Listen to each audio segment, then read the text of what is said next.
ہم نے تلوار کی دھاروں کے نیچے بھی سر جھکانا ہے، اور ہم نے تڑپتے جسموں کے ساتھ بھی سجدہ کرنا ہے، اور ہم نے زخمی جسموں کے ساتھ بھی اللہ کے سامنے رکوع کرنا ہے، اور ہم نے خون آلود جسموں کے ساتھ بھی رب کے سامنے کھڑے ہو کے آنے والی نسلوں کو پیغام دینا ہے کہ نماز وہ ہے جسے اس وقت میں بھی نہیں چھوڑا جا سکتا، تاکہ کوئی یہ کہہ نہ سکے میں کیسے پڑھتا، میری جاب تھی میں کیسے پڑھتا، میری آنکھ نہیں کھلتی میں کیسے پڑھتا، میری عادت نہیں۔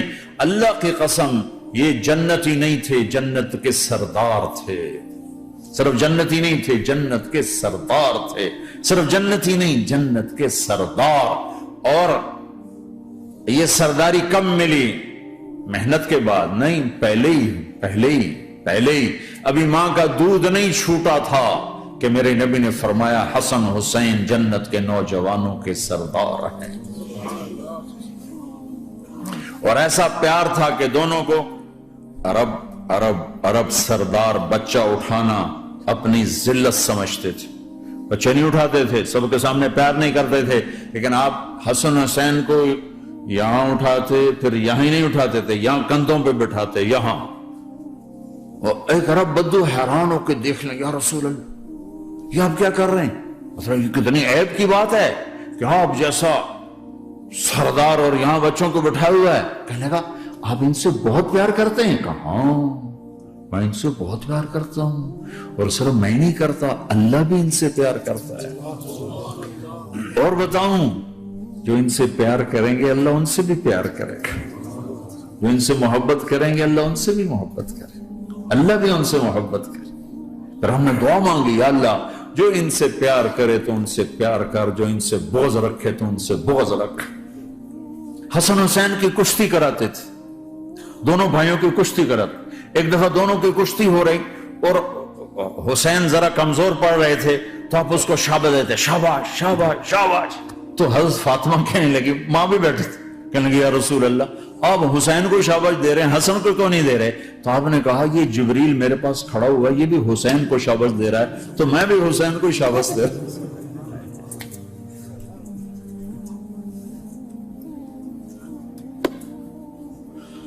ایسی ہستیاں، لیکن ایک سبق ہے، یہ ہونا چاہیے تھا تاکہ امت کو پتہ چلے کہ دین کتنی قیمتی چیز۔ اور جی اللہ بڑا غفور الرحیم ہے، میں نہ ہمیں ڈرایا کرو۔ ہاں اللہ بڑا غفور الرحیم ہے، لیکن اس کا کوئی عدل بھی ہے۔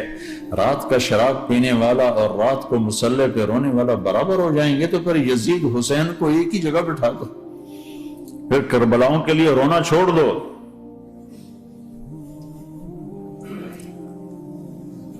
رات کو ناچنے والی، رات کو رونے والی برابر ہو جائیں گے، سود کھانے والا، حلال کھانے والا برابر ہو جائیں گے، شراب بیچنے والا اور مزدوری کرنے والا برابر ہو جائیں گے، جھوٹ بولنے والا، سچ بولنے والا برابر ہو جائیں گے۔ افنجعل المسلمین کالمجرمین ما لکم کیف تحکمون ام لکم کتاب فیہ تدرسون۔ اس سے زیادہ واضح کیا بتاؤں کہ میرا رب کہتا ہے کون سی کتاب میں لکھا ہوا ہے کہ ماننے والا نہ ماننے والا برابر کر دوں گا؟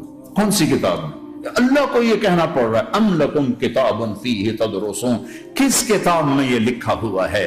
ام نجعل المتقین کالفجار، ایک بدماش اور ایک فرمانبردار کو برابر کر دوں؟ کہاں لکھا ہوا ہے؟ ایسی ہستیاں، جنگ سے پہلے اونگ آ گئی، آنکھ کھلی تو ہنسنے لگے۔ بہن نے پوچھا یہ تو ہنسنے کا موقع نہیں، کیوں ہنسے ہو؟ زینب کہا بہن اللہ کے نبی خواب میں آئے، فرما رہے ہیں بیٹا میں لینے آ چکا ہوں، تو اب نہ پڑھے نماز، اب کیا مسئلہ ہے؟ جنت کے لیے تو کرنا ہے سب، یہ جنت کے لیے تو کر رہے، اللہ کے لیے تو کر رہے کہ زر دادن و جان دادن نہ آئے از لذت دیدارش، خسرو چتواں گفتن سر دادن و جان دادن نہ دیدار خیارے۔ اس اللہ کے لیے تو سر کٹا رہے ہیں، تو وہ تو راضی ہو چکا ہے، نبی آ چکا ہے، آؤ بیٹا میں لینے آ چکا ہوں، تو اب نہ پڑھے نماز؟ نہیں، برمنگم والوں کو کون بتائے گا کہ نماز کیسی چیز ہے؟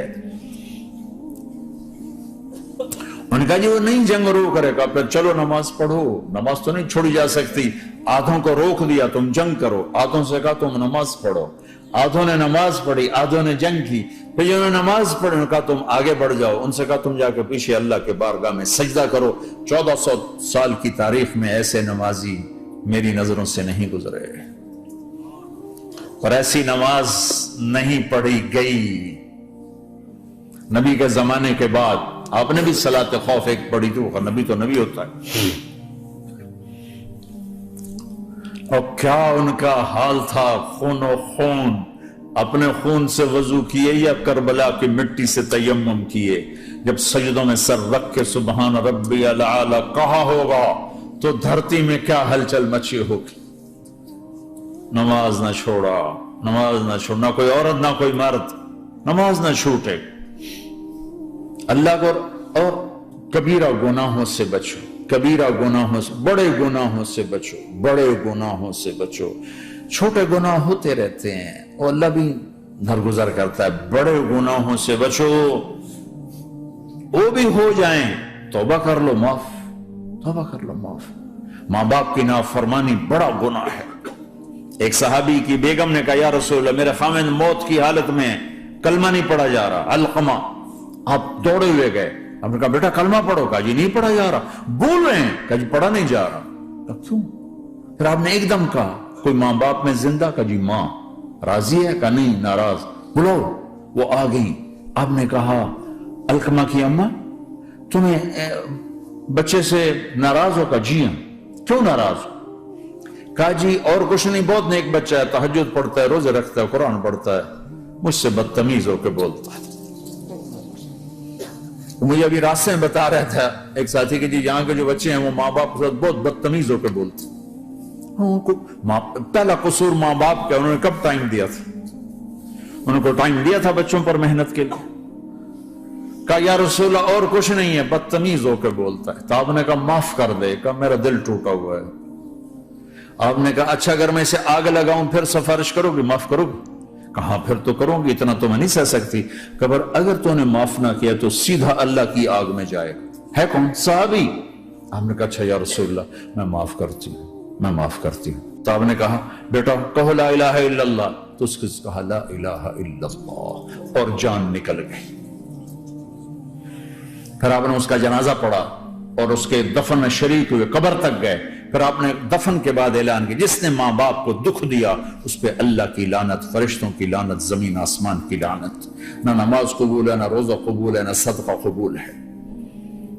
کبیرہ شراب سے بچو، نشوں سے بچو، جھوٹ سے بچو، جھوٹ سے بچو، جھوٹ سے بچو، جھوٹ سے بچو۔ میرے نبی نے فرمایا میرا امتی ہر گناہ کر سکتا ہے، ایک جھوٹ نہیں بول سکتا، ایک دھوکہ نہیں دے سکتا۔ میرے نبی نے فرمایا جس نے دھوکہ دیا میری امت سے نکل گیا۔ نماز چھوڑنے پر کہا اس نے کفر کیا، جس نے نماز چھوڑی کفر کیا، اور جس نے دھوکہ دیا میری امت سے نکل گیا۔ من غش فلیس منا، جھوٹ نہ بولو،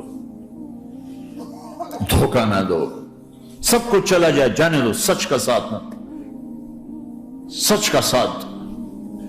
ابن خراش رحمت اللہ علیہ کے بارے میں مشہور تھا زندگی بھر کبھی جھوٹ نہیں بولا۔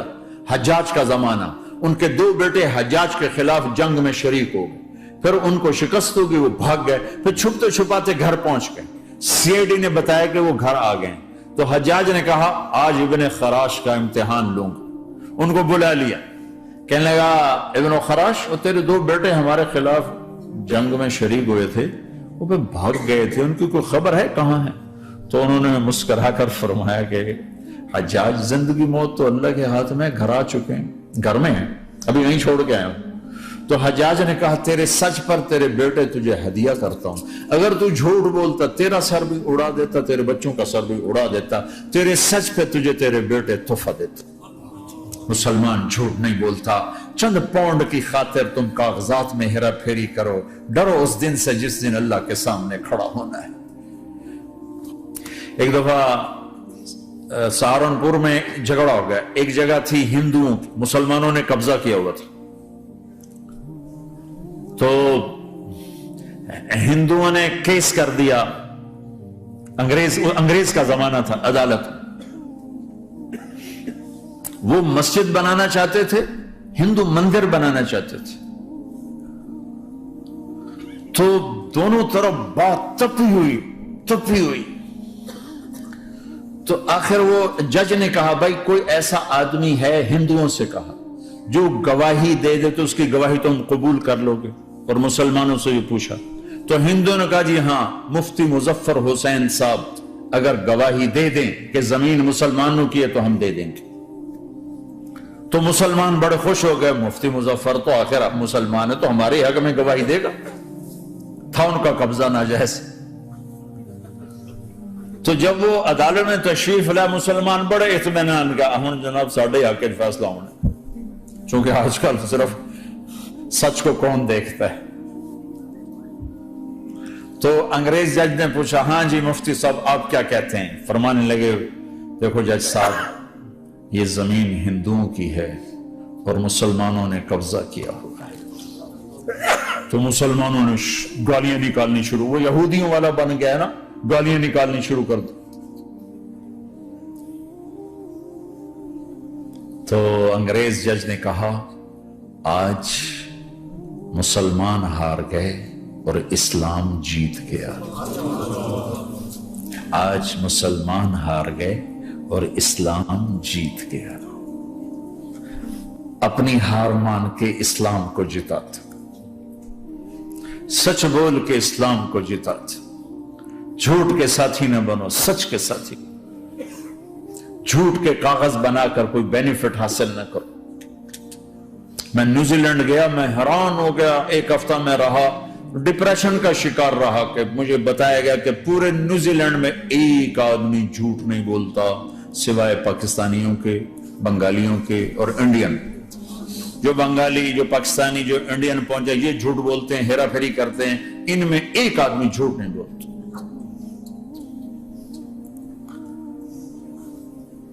سچ تو ایک عالمی صفت ہے. جو اللہ کو نہیں مانتا وہ بھی کہتا سچ بہت اعلیٰ چیز. اور تمہیں تو تمہارا نبی کہہ رہا ہے الصدق ینجی والکذب یہلک، سچ نجات دیتا ہے، جھوٹ ہلاک کرتا ہے.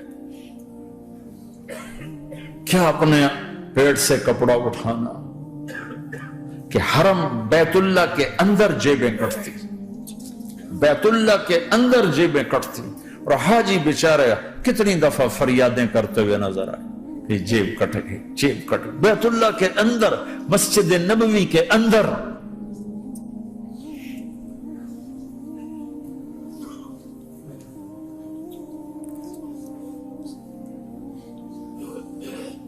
سوال ایسے نہیں آتا 3 کام جو کرے گا کبھی عزت نہ دیکھے گا، 3 کام جو کرے گا کبھی عزت نہ دیکھے گا، 3 کام جو کرے گا کبھی عزت نہ دیکھے گا، اور 3 کام جو کرے گا کبھی ذلت نہ دیکھے گا. 3 کام جو کرے گا کبھی ذلت نہ دیکھے گا. 3 کام جو کرے گا کبھی ذلت نہ دیکھے گا. جو جھوٹ بولتا ہے، جو ظلم کرتا ہے، جو دھوکہ دیتا ہے، جو جھوٹ بولتی ہے، جو ظلم کرتی ہے، جو دھوکہ دیتی ہے، عزت کے خواب دیکھنے چھوڑ دے. ذلت مقدر ہے اس جہان میں، اس جہان. قوم ہو، فرد ہو، عورت ہو، مرد ہو، ظلم ہے، جھوٹ ہے، دھوکہ ہے، رب ذوالجلال کی قسم ذلت کے سوا کچھ نہ ملے گا. جو سچ بولتا ہو، جو عدل کرتا ہو، جو دیانتدار ہو، اس کے لیے عزت مقدر ہو گئی، ہو گئی، ہو گئی. سچ ایک فرد میں ہے، عدل ایک فرد میں ہے، دیانت ایک فرد میں ہے یا ایک قوم میں ہے. انہیں عزت دینا یقینی ہو گیا. میرا اللہ انہیں دے کے رہے گا، چاہے وہ اللہ کو مانتے ہیں چاہے اللہ کا انکار کرتے ہیں. آگے آخرت کا مسئلہ الگ ہے. یہاں قوم، فرد، قبیلہ، کوئی مذہب، پتھر کا پجاری، آگ کا پجاری سچ بولتا ہے، ظلم نہیں کرتا، دیانتدار ہے، اللہ کی قسم اللہ اسے عزت کی زندگی دے گا. رات کا تہجد گزار، دن کا روزے دار، کہیں ظلم کرتا ہے، کہیں جھوٹ بولتا ہے، کہیں دھوکہ دیتا ہے، ذلت اس کے ماتھے پہ لکھ دی جائے گی. اور موت کے بعد کی ذلت بھی ساتھ اٹھے گی.